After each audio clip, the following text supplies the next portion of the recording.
પરમાત્મા કુદરત મહારાજે કરી અને આ મંદિરની રચના આપણા શિલ્પકારોએ કરી.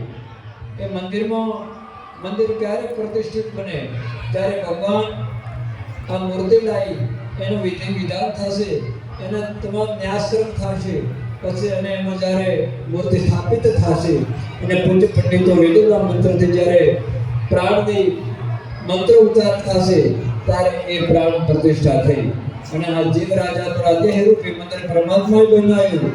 અને જ્યારે માનવ ઉદરમાં જીવનો સંચાર થયો અને જ્યારે એમાં પ્રાણ પૂરોનો ત્યારે આપણા દેહની અંદર પ્રાણ પ્રતિષ્ઠા થઈ ગઈ.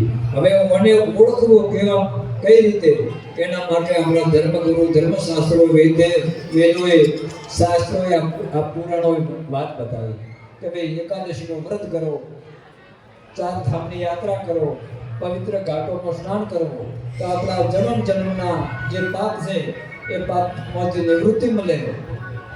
તો ભીતરમાં કોણ બેઠા અને જ્યારે ભીતર ઓળખાશે ત્યારે મંદિરમાં બી ભગવાન ઓળખાશે.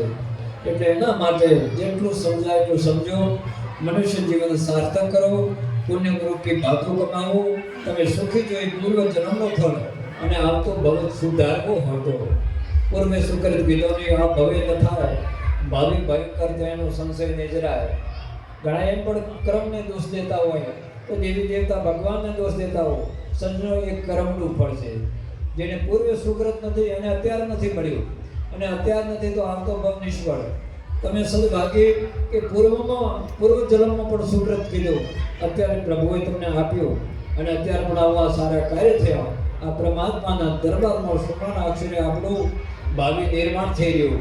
તો કદાચ જન્મ માટે કે ન માટે પણ જ્યાં આપણો જન્મ મળશે ત્યાં તમારું આ પુણ્યરૂપી પૂંજી આગળ ને આગળ હશે.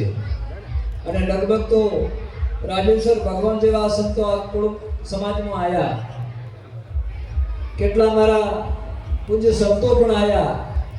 દરેક ઠેકાણે નાની મોટી જગ્યાઓ બંધાણી, જ્યાં એ સંતો આવી કેટલા જીવોને જગાડ્યા કે ભાઈ જાગો જાગો જાગો જાગો ને જાગો જાગો. એટલે આપણા વ્યવહારિક કાયમમાંથી કામ 24 કલાકમાં કમસે કમ 1 કલાક 2 કલાક પરમાત્માનું ભજન કરવું, સત્કર્મ કરવું.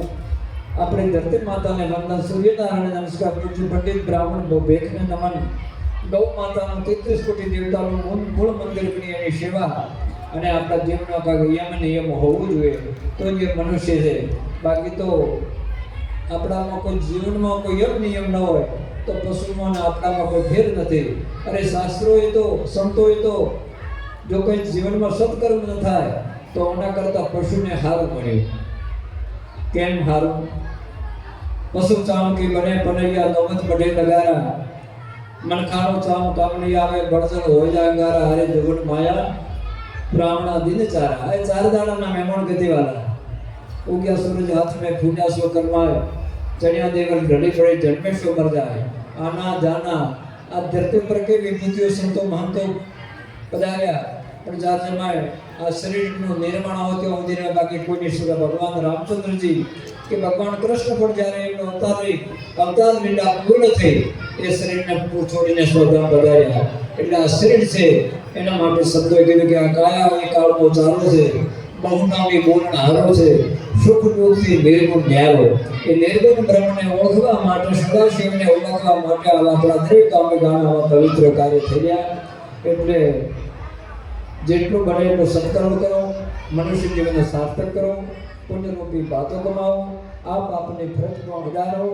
અને યુવા પેઢીને કહું કે બને એટલું આપણે વ્યસન મુક્ત રહેવું, સ્વસ્થ રહેવું, શરીર હારો તો જપ તપથી વ્રત થઈ શકે. બહેનો માટે તો કંઈક